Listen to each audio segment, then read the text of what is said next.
ঘরে এলো নতুন জামাই, আসনটা কই? কপালেতে দেব ফোঁটা, পাতে দেব আম দই। সামনেই জামাই ষষ্ঠী, তাই সবাইকে জানাই শুভ জামাই ষষ্ঠীর প্রীতি ও শুভেচ্ছা। আর এই জামাই ষষ্ঠীতে জামাইদের মন খুশি করতে বানিয়ে নিন পাকা আমের ভাপা দই।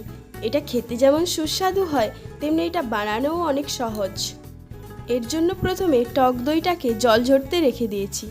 এরই ফাঁকে আমি কড়াইতে দুধটাকে জাল করে ঘন করে নিয়েছি। একটু ঘন হয়ে গেলে এতে অ্যাড করব মিল্ক পাউডার। মিল্ক পাউডারটাকে মিশিয়ে আরও খানিকক্ষণ জাল করে নেব। দেন এটাতে অ্যাড করব পরিমাণ মতো চিনি।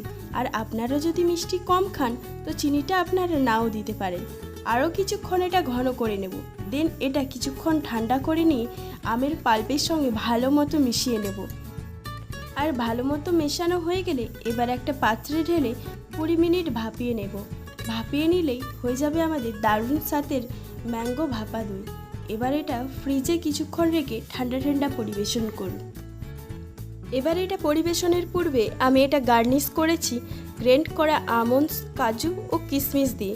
তবে আপনারা আপনাদের পছন্দ মতো ড্রাই নাটস দিয়ে গার্নিশ করে নিতে পারেন।